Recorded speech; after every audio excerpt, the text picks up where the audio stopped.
Hello friends, welcome to my channel learn to and repeat. So ये question है, ये मुझे अकाउंटिंग इक्वेशन का डाउट आया है। सो इस क्वेश्चन में उन्होंने कहा है started a business with cash 50,000 and the building 5 lakh. So हमें कैश आया है, ठीक है। तो मैं यहाँ पे एसेट्स के नीचे लिख रही हूँ, बना रही हूँ एक कैश, ठीक है। और साथ में हमें क्या आई है, हमें बिल्डिंग आई है, ठीक है। तो बेसिकली कैश है और या स्टॉक आता है, तो मैं स्टॉक का भी कॉलम बनाने लगी हूँ, ठीक है। क्योंकि नॉर्मली ये चीजें होती हैं, स्टॉक भी होता है और यहाँ पे अभी हमारी बिल्डिंग आई है, ठीक है। सो ये मैंने यहाँ पे ऐड ऑन कर लिया एसेट्स के नीचे, ठीक है। और assets are equal to liability plus capital. तो सबसे पहले started a business with cash rupees 50,000। Cash आया है 50,000 का, तो इसका अमाउंट कहाँ लिखेंगे, कैश के साथ, कैश के नीचे 50,000 रुपीज।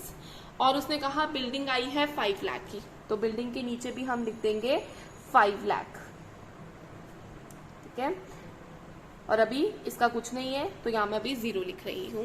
फिर उसके बाद है लायबिलिटीज प्लस कैपिटल के नीचे, इनमें क्या आएगा, आप इसको कैपिटल के नीचे लिखोगे, ठीक है। आप कैपिटल के नीचे लिखोगे 5,50,000, ठीक है। और हमारी लायबिलिटीज कुछ भी नहीं है, तो यहाँ पे मैं 0 लिख रही हूँ। सो ये मेरी फर्स्ट इक्वेशन हो गई, ठीक है। अब मेरी सेकंड इक्वेशन इसमें दी हुई है, सेकंड हमें एंट्री दी हुई है, पास करने के लिए इक्वेशन दी है जिसे हमने पोस्ट करना है। That is a purchase good from Mohan 50,000 at 10% trade discount. तो हमें 50,000 उसने गिवन है, ठीक है। यहाँ पे मैं वर्किंग नोट में ये सेकंड पॉइंट समझा रही हूँ, वर्किंग नोट्स, ठीक है। जो सेकंड ट्रांजैक्शन है उसका ये वर्किंग नोट है। उसने कहा है कि 50,000 का उसने परचेज किया है, ठीक है। और 10% क्या है, ट्रेड डिस्काउंट। तो हम क्या करेंगे, 50,000 का पहले 10% निकालेंगे। आप 10% करोगे तो आपके पास आएगा 5,000, ठीक है। तो आपके पास ये टोटल 5,000 आ जाएगा। फिर आपने क्या करना है, 50,000 माइनस 5,000 जो ट्रेड डिस्काउंट है वो माइनस कर दोगे, आपके पास आ जाएगा 45,000। मतलब आपका अब जो जिस अमाउंट से आप वर्क करोगे दैट इज 45,000। तो अब 45,000 का आपने परचेज किया है, तो आपके पास स्टॉक एड ऑन हो गया। स्टॉक के नीचे आप लिख दोगे 45,000। बिल्डिंग में कोई फर्क नहीं आएगा, कोई डिफरेंस नहीं आएगा, वो 5 लाख का 5 लाख ही रहेगा। और कैश में अब आपने क्या कहा है, आपने परचेज किया है मोहन से, ठीक है। पेमेंट परचेज किया है, ठीक है, पर फिर आपकी अभी कोई पेमेंट नहीं गई है, तो आपके कैश में भी कुछ यहाँ पर भी एड ऑन नहीं होगा। तो मैं यहाँ 0 लिख रही हूँ, ठीक है, इस एंट्री के लिए। फिर उसके बाद लाइबिलिटीज में आप यहाँ पर बना दो, यहाँ पे क्रेडिटर्स, ठीक है। अब ये आपका क्रेडिटर ऐड हो गया, उसका अमाउंट आप लिख दोगे यहाँ पर क्रेडिटर का 45। आप ना यहाँ पे ये जो 5 लाख है मत लिखना, यहाँ 0 ही लिखना, नहीं तो आपको कंफ्यूजन हो जाएगी कि यहाँ पे 5 लाख ऐड हुआ है, ठीक है। और यहाँ पे आप लिख दोगे 45,000, ठीक है, प्लस यहाँ पे कुछ नहीं हुआ। तो आप टोटल कर देंगे, इसका टोटल करेंगे, इस दोनों एंट्रीज का आपके पास अमाउंट आ जाएगा। सबसे पहले आपके पास 50,000, ये ऐसे आ जाएगा टोटल, प्लस 0 प्लस 45,000 रह जाएगा, प्लस 5 लाख प्लस 0, तो यहाँ पे पूरा 5 लाख हो जाएगा, इक्वल टू 45,000 प्लस 5,50,000, ठीक है। तो ये हमारी 2 एंट्रीज कंप्लीट हो गई हैं, ठीक है। यहाँ पे मैंने दोनों एंट्रीज का करके टोटल लिख दिया है। अब मैं थर्ड एंट्री करने लगी हूँ। ये साइड हमेशा इस साइड की इक्वल होंगी, ठीक है। आप देख सकते हो ये आपका बन रहा है 5,95,000 और ये भी बन रहा है 5,95,000, तो मतलब आपका यहाँ तक हमारी इक्वेशन हो गई इक्वेट। अब थर्ड उसने कहा है हमें जो ट्रांजैक्शन दी है वो दी है paid rent rupees 200 and rent outstanding 300। तो सबसे पहले मैं जो रेंट पे करा है उसका ट्रीटमेंट बताती हूँ आपको। जब आपने रेंट पे करा है उसके लिए आप क्या करोगे, पे कर दिया है तो आप कैश में से 200 माइनस कर दोगे। अभी सिर्फ रेंट पेड की बता रही हूँ, तो माइनस कर दोगे 200 और दूसरी तरफ आप क्या करोगे, आप कैपिटल में से माइनस कर दोगे 200। तो ये हो गई रेंट पेड की, ठीक है। अब है रेंट आउटस्टैंडिंग। तो जो आउटस्टैंडिंग है उसके लिए आपने क्या करना है, आउटस्टैंडिंग के लिए आप अलग से भी कॉलम खोल सकते हैं, ठीक है। आप यहाँ पे लिख सकते हैं आउटस्टैंडिंग प्लस आउटस्टैंडिंग है ये, ठीक है। तो ये जो रेंट आउटस्टैंडिंग है वो आपका यहाँ पे अलग से भी आप शो कर लेंगे, तो यहाँ पे आप लिख सकते हो बीच में, ठीक है, that is rent outstanding plus हो जाएगा 300। और यहाँ पर वैसे आप इसको मत लेकर चलो, इसकी के नीचे ले लो, ठीक है, मैं यहाँ पे ही ले रही हूँ प्लस 300, ठीक है। और दूसरा आप क्या करोगे, आप माइनस कर दोगे कैपिटल में से, माइनस 300 हो जाएगा यहाँ पे। तो ये दो ट्रीटमेंट होंगे, रेंट पेड का माइनस 200 माइनस 200, ये दोनों की साइड पे, एक कैपिटल में से और कैश में से। और जो रेंट आउटस्टैंडिंग है 300, आप आउटस्टैंडिंग इसमें लाइबिलिटीज में ऐड ऑन करोगे। आप अलग से कॉलम भी कर सकते हो, मेरे पास स्पेस का इशू है इसलिए नहीं कर रही हूँ। आप साथ में क्रेडिटर्स के साथ आउटस्टैंडिंग यूज करके यहाँ पे उसको अलग बना सकते हो, ठीक है। तो यहाँ पे 300 ऐड हो जाएगा और यहाँ पे 300 माइनस हो जाएगा, कैपिटल में माइनस, लाइबिलिटीज में ऐड हो जाएगा, ठीक है। तो ये हमारा अमाउंट आ जाएगा। अब इसको फिर से हम फिगर इसको टोटल कर लेते हैं, ठीक है। तो 50,000 है, 50,000 में से माइनस 200 है, आपके पास आ जाएगा 49800 प्लस 45,000 ऐसे ही रह जाएगा, ठीक है। और जो 5 लाख है उस पर भी कोई चेंज नहीं आएगा, इक्वल टू 45,000 प्लस 300 हो जाएगा। तो ये आ जाएगा 45,300 प्लस 55,000 में माइनस करना है 5,50,000 में माइनस करना है 200 एंड 300। तो 5,50,000 minus 200 minus 300 you will gate 549500, ठीक है। तो यहाँ तक ये ट्रीटमेंट हो गया। अब हमारे पास है सैलरीज पेड है, तो सैलरीज पेड का भी जैसे रेंट पेड का था वैसे ही सैलरीज पेड का ट्रीटमेंट हो जाएगा। तो यहाँ से हम माइनस कर देंगे 500, ठीक है। और दूसरा हम क्या करेंगे, हम कैपिटल में से माइनस कर देंगे 500 को। तो ये इसका ट्रीटमेंट है। अब इसकी नीचे टोटलिंग करते हैं, ठीक है। तो यहाँ पे आप करोगे, आपके पास आएगा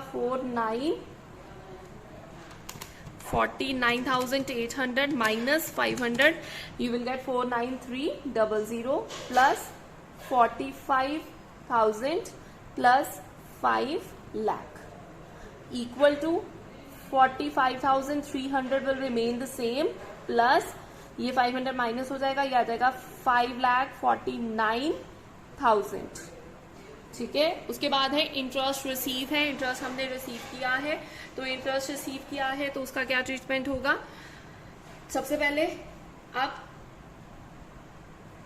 आपको रिसीव किया है तो कैश की फॉर्म में रिसीव किया हो सकता है आपने, ठीक है ना। कैश के फॉर्म में रिसीव किया, हम मानेंगे पैसे आए हैं तो हम पहले तो कैश में 900 ऐड कर देंगे, इसका ट्रीटमेंट ये हो जाएगा। और दूसरा इसका ट्रीटमेंट होगा, हम कैपिटल में ऐड कर देंगे, तो यहाँ पर भी कैपिटल में ऐड हो जाएगा। तो बस इसका ये दो ट्रीटमेंट रहेंगे इंटरेस्ट के। इससे हमारा टोटल आता है अब 49,300 plus 900 you will gate 50,200 plus 45,000 plus 5 lakh. बाकी सारी फिगर्स ऑलमोस्ट रिपीटेडली सेम ही आ रही हैं, ये भी सेम रह जाएगी 45,300 प्लस यहाँ पे आपका बन जाएगा 5,49,000 plus 900 you will gate 54,9900 that is 5,49,900।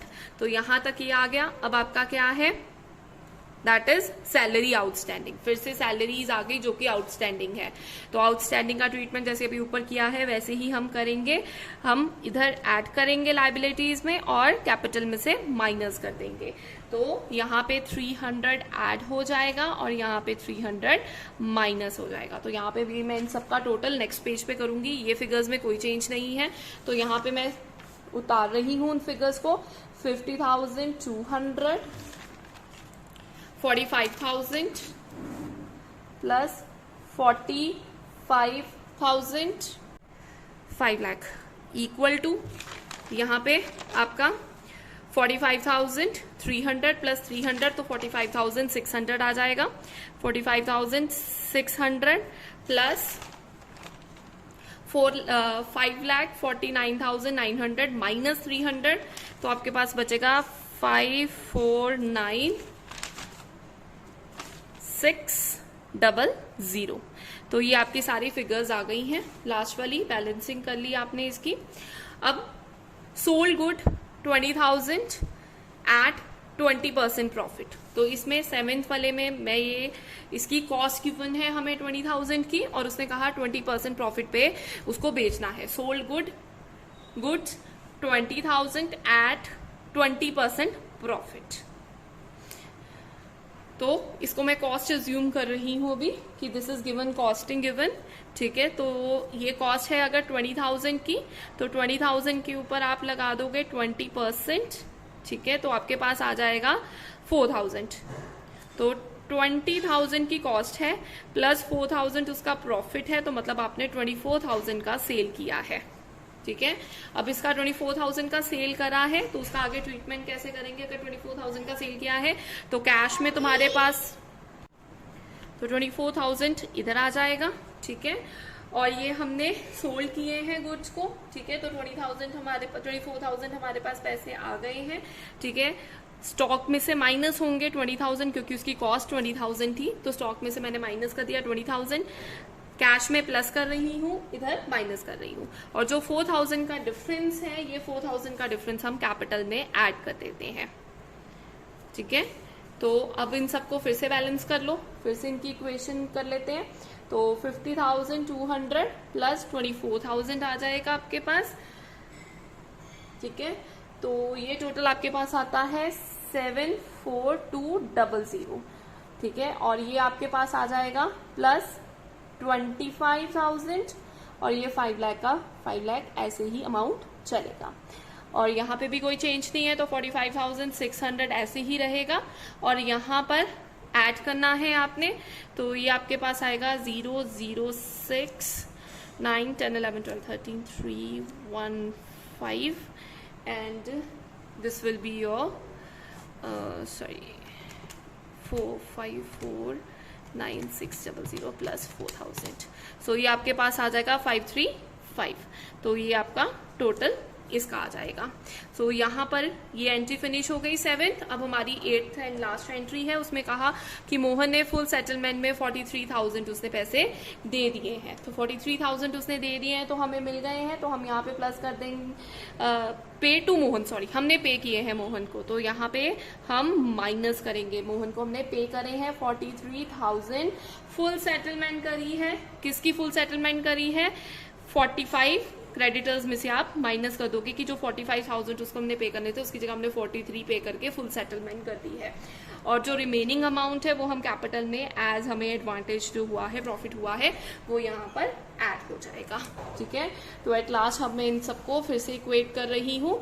तो इसमें माइनस करोगे 74200 minus 43,000 and you will get 31200 plus 25,000 plus 5 lakh equal to ये आपके पास आएगा 45600 minus 45,000 and remaining 600 will be left. और यहाँ पे आपने 2,000 ही माइनस करना है, तो सॉरी प्लस करना है, तो ये है 555,600। तो ये आपका टोटल आएगा। आप जब इस दोनों साइड्स को एसेट्स और लाइबिलिटी प्लस कैपिटल करोगे तो आपका इक्वल आएगा। जैसे 31,200 प्लस 25,000 प्लस 5 लाख, तो आपके पास आ रहा है 5,56,200। और इस साइड का भी टोटल देख लेते हैं, तो उसका टोटल तो आपके सामने ही है 002,655। तो बोथ साइड्स आर इक्वल। तो ये आपका पूरा इसका सोल्यूशन है। आई होप ये आपको क्लियर है। अगर आपको इसके रिलेटेड कोई भी डाउट है तो आप कमेंट सेक्शन में पोस्ट कर सकते हैं। और अगर आपको किसी और क्वेश्चन में डाउट है तो आप मेरे इंस्टा पेज पे या मेरे फेसबुक पेज पे पोस्ट कर सकते हैं। और मेरे चैनल को सब्सक्राइब करना मत भूलें। Thank you.